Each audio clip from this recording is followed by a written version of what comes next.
Hello everyone, welcome you all in our online learning platform Let's Study India। इस platform की सबसे अच्छी बात क्या है, ये फ्री ऑफ कॉस्ट है। हर लेक्चर में, हर वीडियो में हम आपको याद दिलाते हैं कि ये जो प्लेटफॉर्म है ये फ्री ऑफ कॉस्ट है, आपका कोई भी पैसा नहीं लगना है। बस आपको वीडियोस देखने हैं, आपको वीडियोस अच्छे लग रहे हैं, आपके लिए हेल्पफुल लग रहे हैं तो उसको लाइक शेयर और सब्सक्राइब कर देने हैं। ठीक है, फटाफट से सब्सक्राइब करते जाइए। वीडियो अच्छे लग रहे हैं तो उनको शेयर करिए ताकि आपके दोस्त भी उसको देख सके और नॉलेज को ले सके। हमारा सिर्फ और सिर्फ यही मोटिव है कि जो भी नॉलेज हमारे पास है वो हम सबके तक पहुंचा सके। ठीक है, तो आपको याद होगा प्रीवियस लेक्चर में या प्रीवियस वीडियो में हमने क्या डिस्कस करा था। हमने जेनेटिक्स के कुछ टर्मिनोलॉजीज के बारे में डिस्कशन करा था।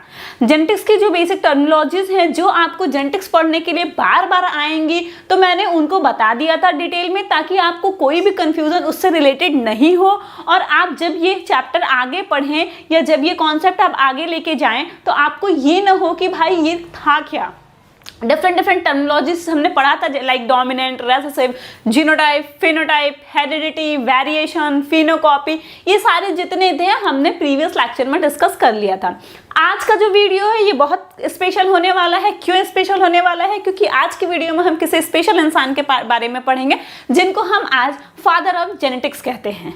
तो आज का जो हमारा वीडियो है वो इन्हीं के लिए है, फादर ऑफ जेनेटिक्स के बारे में, जिनका नाम था जी.जे. मेंडल। जी.जे. मेंडल मतलब गृह जोहन मेंडल। ठीक है, ये जो मेंडल थे इन्होंने ही जेनेटिक्स की शुरुआत की थी।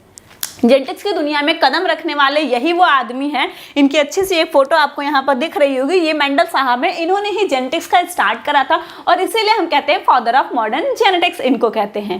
ठीक है, तो आइए देखते हैं कि इन्होंने कैसे ये चीजें शुरू की, कैसे कितना स्ट्रगल करा इन्होंने, कब इन्हें ये टाइटल मिला कि हाँ he is called the father of genetics. ठीक है, तो चलिए स्टार्ट करते हैं आज का वीडियो आज के। ठीक है, ग्रेगर जोहन मेंडल। ठीक है, इनका ईयर लिखा हुआ है, सॉरी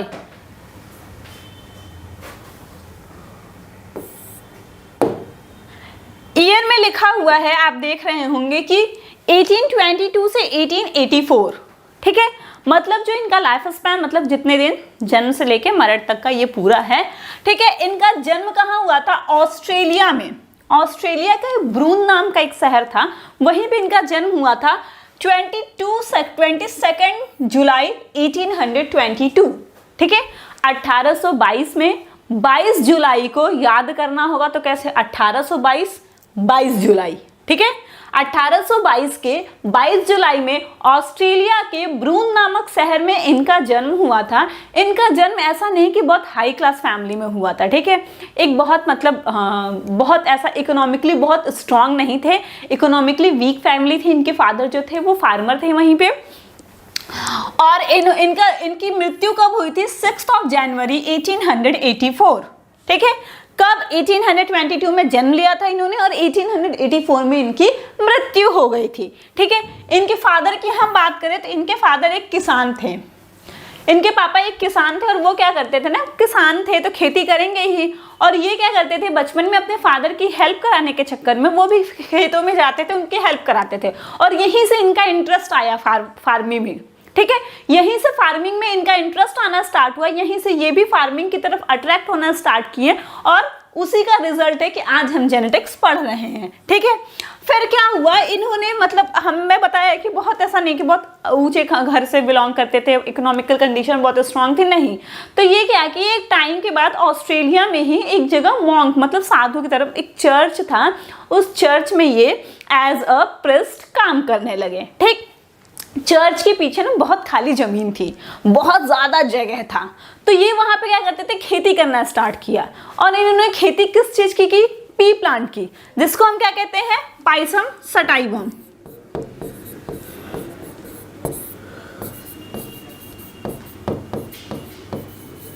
ठीक है, पाइसम सटाइवम का खेती करना इन्होंने स्टार्ट किया और अगर इनके एक्सपेरिमेंट की हम बात करें तो इन्होंने 1856 के लगभग अपना एक्सपेरिमेंट करना स्टार्ट कर दिया था और कब तक किया था, इन्होंने कंप्लीट किया था 1865 में। तो आप देख रहे होंगे कि लगभग इनको 10 साल लगा था अपना एक्सपेरिमेंट कंप्लीट करने में। ठीक है, पी प्लांट की लाइफ स्पैन बहुत कम होती है। ये 10 साल तक क्या कर रहे थे, सोचिए ये इन्होंने कितना ज्यादा हार्डवर्क किया है। साल दर साल ये पी प्लांट उगाते जा रहे हैं, डिफरेंट डिफरेंट क्रॉस करते जा रहे हैं, अपने एक्सपेरिमेंट करते जा रहे हैं। और बहुत रिस्पॉन्सिबल आदमी थे ये और इंटेलिजेंट तो थे ही, उसमें तो कोई डाउट ही नहीं है।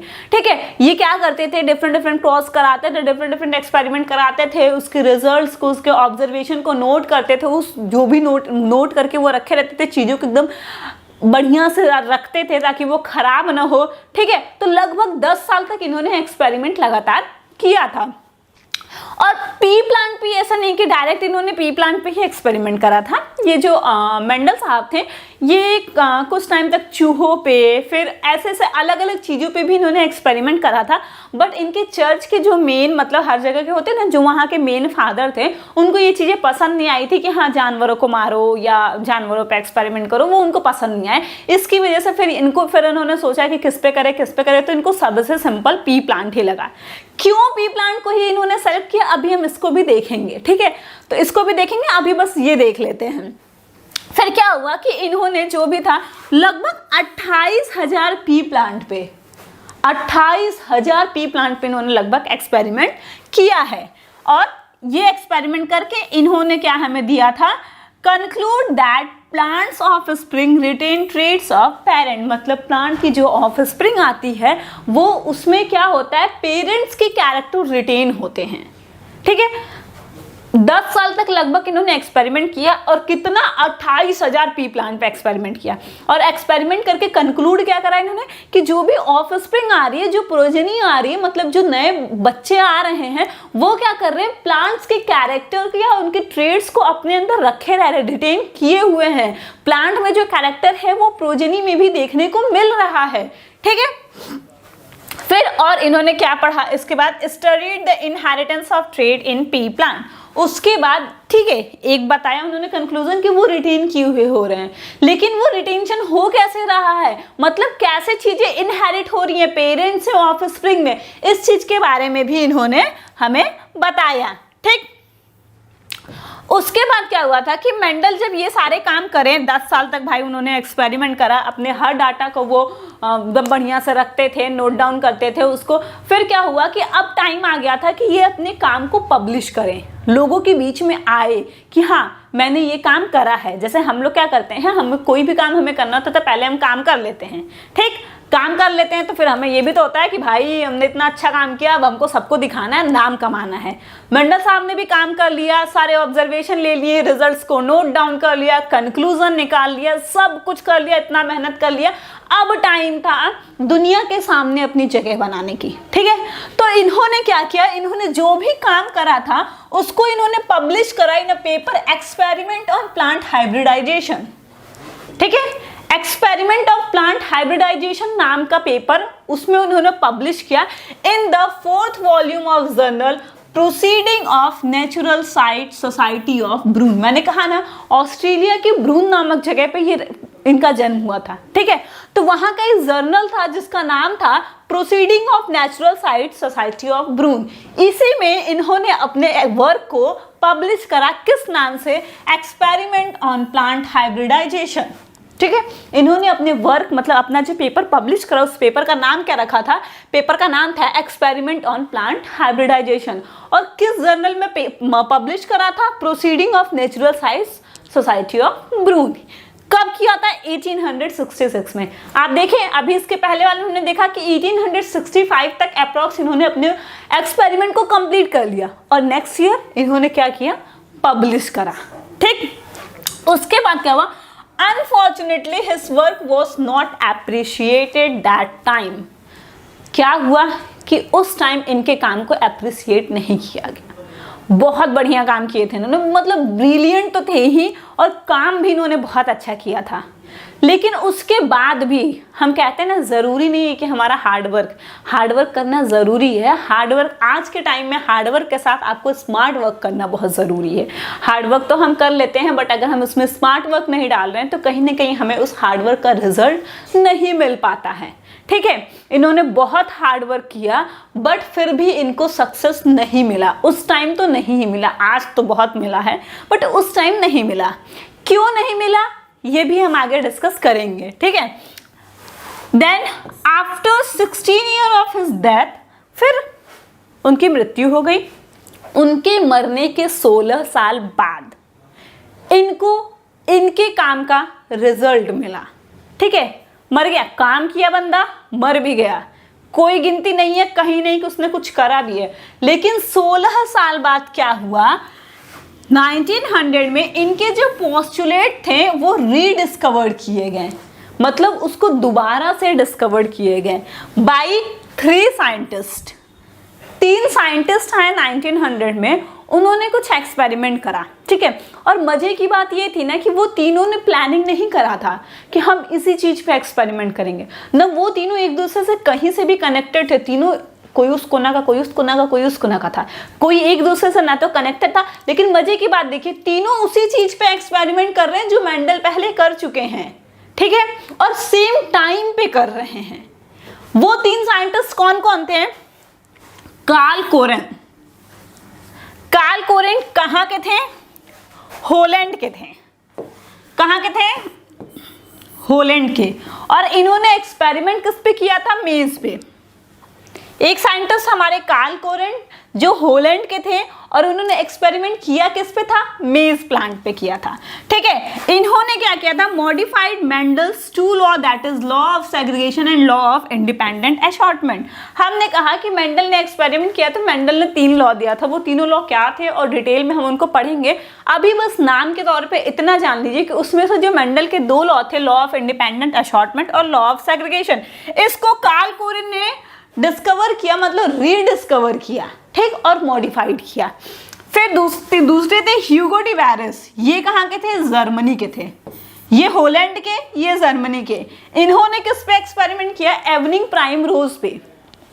ठीक है, देन आते हैं टेस्मार्क। ये कहाँ के थे? ऑस्ट्रिया के थे, और इन्होंने डिफरेंट फ्लावरिंग प्लांट्स पे अपने एक्सपेरिमेंट किए।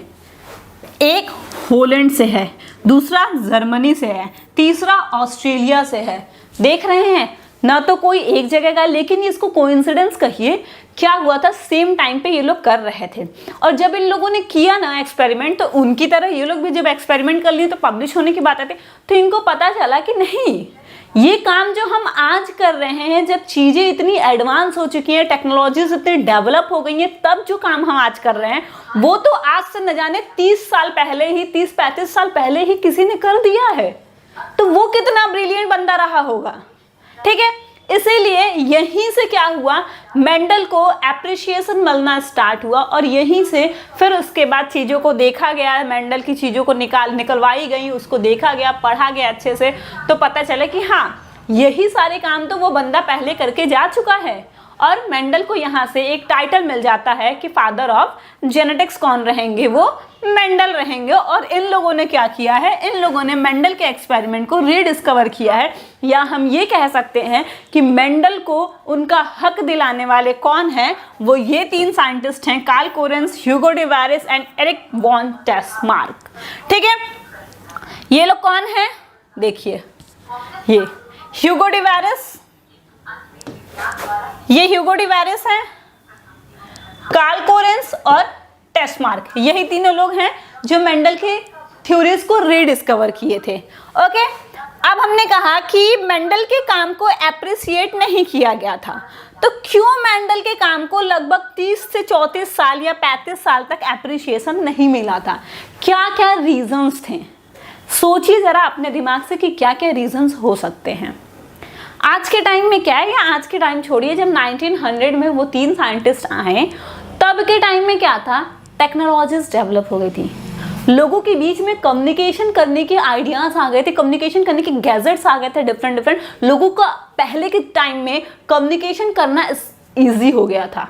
ठीक है, अभी क्या है, अभी कोई भी चीज होती है, दुनिया के किसी भी कोने में हो, अगले 2 दिन के अंदर वो पूरी दुनिया में, 2 दिन बहुत ज्यादा हो गए, 1 दिन के अंदर ही वो पूरी दुनिया में जंगल के आग की तरह फैल जाती है। क्यों? क्योंकि हमारे पास डिफरेंट मीडिया है, सोशल मीडियाज हैं, फेसबुक है, व्हाट्सएप है, इंस्टाग्राम है, हम क्या करते हैं, ट्विटर है, उससे क्या होता है, चीजें तुरंत सबके तक पहुंच जाती हैं। लेकिन उस टाइम में क्या है कि उस टाइम में चीजें इतनी डेवलप नहीं थी कि वो अपनी चीजों को इतना पहुंचा सके। ठीक है, ये सारे भी रीजन कहीं ना कहीं उस चीज के लिए रिस्पॉन्सिबल थे। लेकिन मेन रीजन क्या था ये देख लेते हैं। सबसे मेन रीजन तो ये था कि जो मेंडल साहब थे उन्होंने unable to explain physical existence of his concept factor. मैंने कहा था कि फैक्टर जो टर्म था, फैक्टर को जिसको यूनिट ऑफ इनहेरिटेंस कहे थे मेंडल ने, ये टर्म मेंडल ने दिया था। बाद में इसी फैक्टर को जीन कहा गया। तो मेंडल से पूछा गया कि आप कह रहे हैं कि कुछ फैक्टर है जो इनहेरिटेंस के लिए रिस्पॉन्सिबल है, क्या है वो फैक्टर?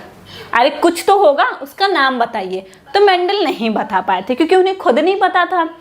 फिर मेंडल ने कहा, फिर उनसे क्वेश्चन पूछा गया, जैसे क्या होता है ना कि जब हम कोई एक्सपेरिमेंट या कुछ काम करते हैं ऐसा, और जब हमें उस काम को पब्लिश करना होता है तो उसके पहले ना हमारी एक मीटिंग होती है जहाँ पे मतलब जो भी सीनियर्स लोग होंगे बोर्ड में जो मीटिंग होती है, बोर्ड वाले कुछ क्वेश्चंस, क्रॉस क्वेश्चंस करते हैं, ये कंफर्म करने की कोशिश करते हैं कि हाँ ये चीज़ें आपने ही करा है ना, ये सारी चीज़ें रहती हैं रीजंस उनका। इसलिए तो वहाँ पर लोग इनसे पूछना स्टार्ट किए। फिर उन्होंने कहा अच्छा ठीक है, हटाओ, तुम नहीं बता पा रहे हो कि फैक्टर क्या है, तो कम से कम यही बता दो कि ये फैक्टर है कहाँ पे, होता कहाँ पे। जैसे आज हमको पता है कि जीन कहाँ पे है, लेकिन उस टाइम उनको नहीं पता था। तो इसकी वजह से पहला रीजन तो ये था कि उनको जो सक्सेस नहीं मिला था। फिर क्या हुआ था, the use of mathematics in biological science.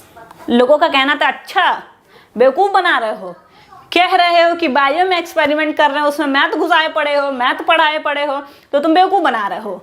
ठीक है, लोग उस टाइम ये एक्सेप्ट करने को तैयार ही नहीं थे कि बायो के अंदर मैथ्स पढ़ा जा सकता है। यार बायो पढ़ा रहे हो तो बायो पढ़ाओ, तुम उसमें मैथ्स लाए पड़े हो, कल को कहोगे कि बायो में फिजिक्स पढ़ो।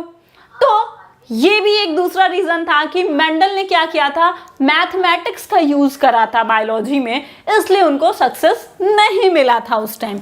Then he failed to reproduce results on hawkweed Hieracium plant because of unavailability of pure lines, and this provided by the Professor Nagli। एक प्रोफेसर नागली थे। प्रोफेसर नागली ने क्या करा था कि कहा कि अच्छा ठीक है, ये सारी चीज़ें हम तुम्हारी मान जाएंगे, हम तुम्हें एक प्लांट दे रहे हैं, जो एक्सपेरिमेंट तुमने पी प्लांट पे करा है वही एक्सपेरिमेंट इस प्लांट पे करके दिखा दो, तो हम मान जाएंगे कि हाँ ये सब तुमने करा और बहुत अच्छा काम करा है।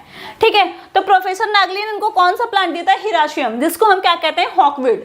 ठीक है, हॉकवीड का प्लांट दिया, लेकिन प्रॉब्लम क्या होगी, जो पी प्लांट था वो प्योर वैरायटी था, और इसमें क्या था, इसमें प्योर मतलब जो प्योरिटी थी, प्योर लाइंस नहीं थे प्रेजेंट, जिसकी वजह से जो रिजल्ट वो जैसे हम पढ़ते हैं कि मेंडल के कुछ एक्सेप्शन भी हैं। ठीक है, तो यहाँ पे वो एक्सेप्शन वाले रिजल्ट आ जा रहे थे, और मेंडल जो कहने के लिए गए थे वो नहीं आ पा रहा था। तो ये भी एक बहुत बड़ा रीजन था कि मेंडल के काम को उस टाइम अप्रिशिएट नहीं करा गया, और Mendel's conclusion was ahead of that time. उस टाइम के हिसाब से मेंडल ने जो काम करा था वो टाइम से बहुत आगे का था। ठीक है, वो टाइम जो चल रहा था, वो जो ईरा चल रहा था, उससे बहुत आगे की सोच इन्होंने रखा था, बहुत आगे का काम कर दिया था। तो लोगों को उस टाइम समझ में ही नहीं आ पा रहा था, लोग एक्सेप्ट ही नहीं करना चाह रहे थे कि ऐसा कुछ भी हो सकता है।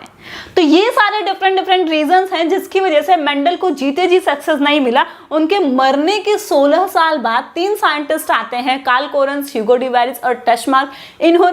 इनकी वजह से मेंडल को सक्सेस मिला। ठीक है, ये सारे रीजंस हैं जिसकी वजह से मेंडल को सक्सेस नहीं मिल रहा था।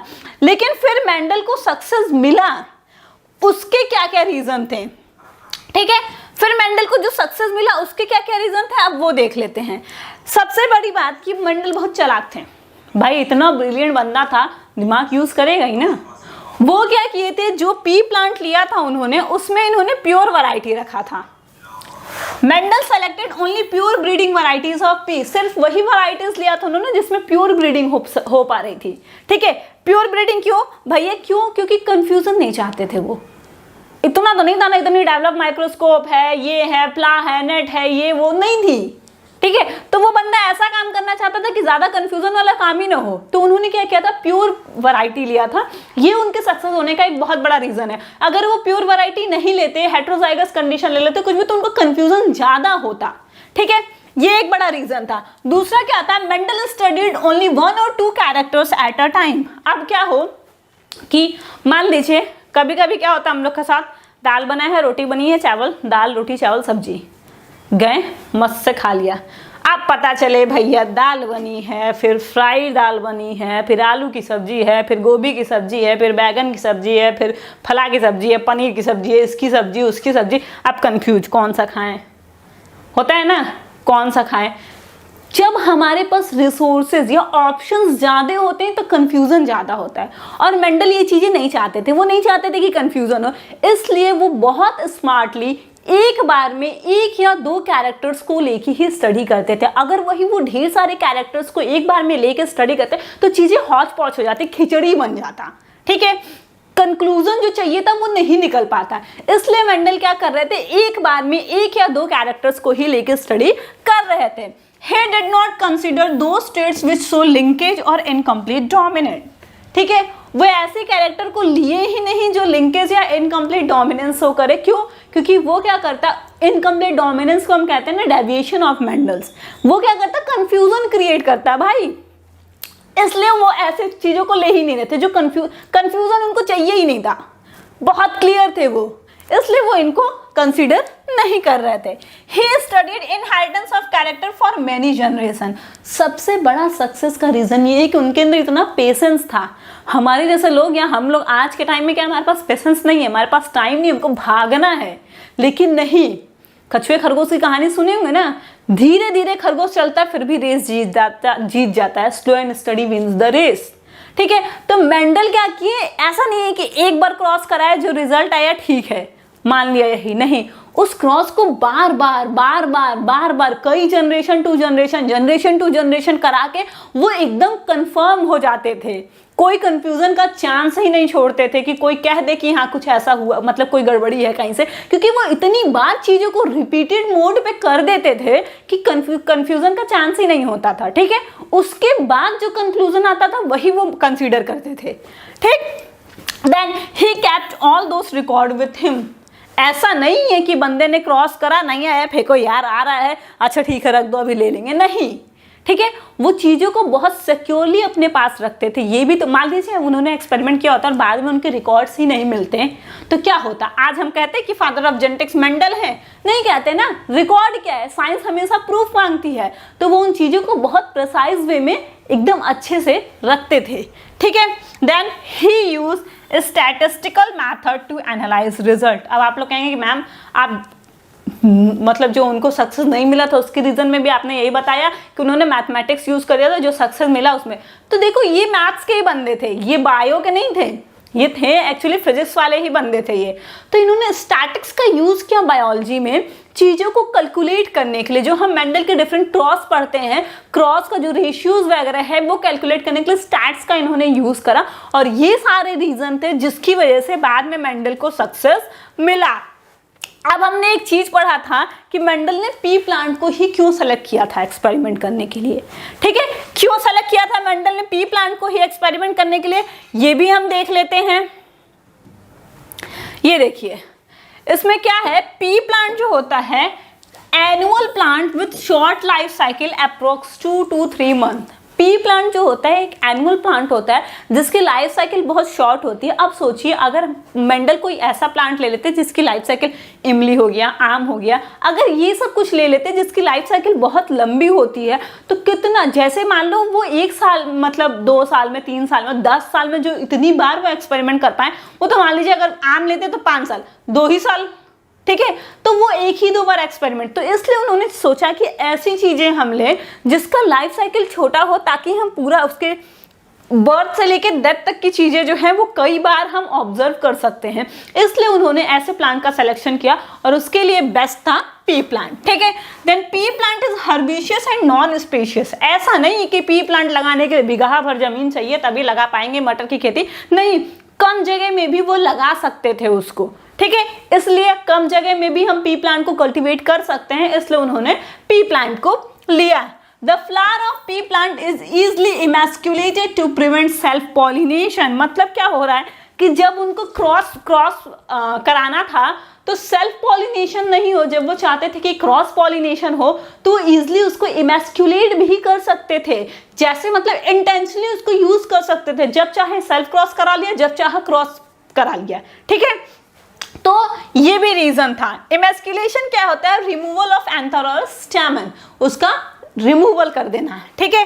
फिर presence of many contrasting traits और कैरेक्टर, पी प्लांट में ढेर सारे कंट्रास्टिंग ट्रेट्स और कैरेक्टर्स प्रेजेंट होते हैं जो उनको स्टडी करने में इजी मतलब हेल्प कराता है, ठीक है। 7 कंट्रास्टिंग कैरेक्टर्स हैं, वो भी अभी हम देख लेंगे, पहले ये देख लेते हैं। It produces large number of seeds in a single cross, एक क्रॉस किया, देखते हैं ना एक मटर की फली में कितने ढेर सारे दाने होते हैं, तो उनके पास सीड्स के नंबर भी मतलब जिस पे एक्सपेरिमेंट करता है वो ढेर सारा है, तो हम एक्सपेरिमेंट करते जाएंगे, करते हैं, खराब भी हो जाएगा तो कोई प्रॉब्लम नहीं, अभी हमारे पास ढेर सारा सैंपल पड़ा हुआ है। तो ये सारे रीजन थे जिसकी वजह से मेंडल ने पी प्लांट को ही सेलेक्ट किया था। और वो 7 कंट्रास्टिंग ट्रेट्स क्या क्या हैं वो इसमें देख लेते हैं। देखिए सीड को ले लेते हैं तो 2 चीजें सीड से रिलेटेड हैं, सीड का शेप और सीड का कलर। मतलब जो मटर के दाने होते हैं उनका शेप कैसा है, उनका कलर क्या है। फिर बात आती है फ्लावर की, तो फ्लावर कलर और फ्लावर पोजीशन की बात कर लेते हैं। फिर आता है पॉड, मतलब जो फली होती है उसका शेप कैसा, उसका कलर कैसा, और एक आता है स्टेम हाइट, ठीक है। ये 7 थे। सीड शेप की बात करें, हर ये जो है ये 7 क्या है, ये कैरेक्टर्स हैं।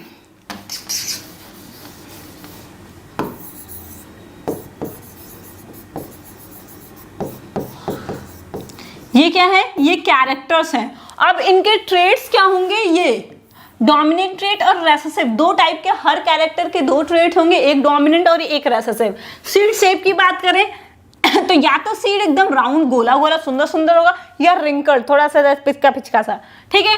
तो round is dominant and wrinkle is recessive trait. फिर सीड कलर की बात करें तो ये येलो कलर के मटर के दाने दिखते हैं वो डोमिनेंट कंडीशन है, और जो ग्रीन कलर दिखते हैं वो रेसेसिव कंडीशन है। फिर फ्लावर कलर की बात करें तो 2 फ्लावर कलर देखने को मिलता है, एक सुंदर सा वॉयलेट कलर और एक व्हाइट कलर, ठीक है। तो violet is what, dominant condition, and white is recessive condition. फिर पॉड शेप की बात करें तो एक मटर की फलियां हमने देखी एकदम हरी हरी सुंदर सुंदर लंबी लंबी मतलब एलोंगेटेड, और एक आती है कंस्ट्रिक्टेड जो सिकड़ी मुकड़ी से चुमड़ी फुमड़ी से रहती हैं, अच्छे से नहीं, कहीं से धब्बे पिचके रहते हैं, कहीं से फूले रहते हैं, वो वाले, ठीक है। फिर पॉड कलर की बात करें तो ग्रीन एंड येलो, तो ग्रीन कलर के जो पॉड होते हैं मतलब जो फलियां होती हैं वो डोमिनेंट कंडीशन होता है, और येलो कलर की जो फलियां होती हैं वो रेसेसिव कंडीशन होता है। फिर फ्लावर पोजीशन की बात करें तो एक एक्सियल हो गया और एक टर्मिनल हो गया। एक्सियल मतलब एक्सिस पे, किसी भी एक्सिस पे, मान लीजिए ये प्लांट है कोई यहाँ पे फ्लावर ग्रो कर सकता है यहाँ भी, लेकिन टर्मिनल में क्या है कि एकदम टर्मिनल एंड पे खाली फ्लावर ग्रो करेगा। और स्टेम हाइट की बात करें तो एक टॉल और एक ड्रॉप, जिसमें टॉल जो है वो डोमिनेंट कंडीशन है और ड्रॉप जो है वो रेसेसिव कंडीशन है। तो 7 कंट्रास्टिंग कैरेक्टर्स थे, उनके कंट्रास्टिंग ट्रेट्स थे, क्या क्या थे, stem height, pod shape, pod colour, seed shape, seed colour और flower position and flower colour. ये 7 कैरेक्टर्स हैं, सब में 2-2 ट्रेट्स हैं, एक डोमिनेंट और एक रेसेसिव। ये चीजें एज इट इज आप लर्न कर लीजिएगा, ये लाइफ लॉन्ग आपको एज इट इज ही मिलेंगी, इसमें कोई चेंज नहीं आएगा। आप कितने भी हायर क्लास में चले जाओ, बीएससी से एमएससी में चले जाओ, कोई चेंज नहीं आएगा, ठीक है। तो आज की वीडियो में इतना ही रखते हैं। नेक्स्ट वीडियो में हम प्री मेंडेलियन आइडियाज के बारे में डिस्कस करेंगे, लाइक जेनेटिक्स को समझाने के लिए या इनहेरिटेंस के लिए। कुछ और साइंटिस्ट ऐसे थे जो मेंडल के पहले बहुत सी कोशिश किए थे बताने की, बट वो सक्सेस हो पाए थे कि नहीं हो पाए थे, वो हम उसी में देखेंगे। तो नेक्स्ट वीडियो में हम डिस्कस करेंगे प्री मेंडेलियन आइडियाज के बारे में। और मैं फिर से कहती हूँ, अगर आपको वीडियो अच्छा लगा हो तो लाइक शेयर एंड सब्सक्राइब करना न भूलें। Thank you.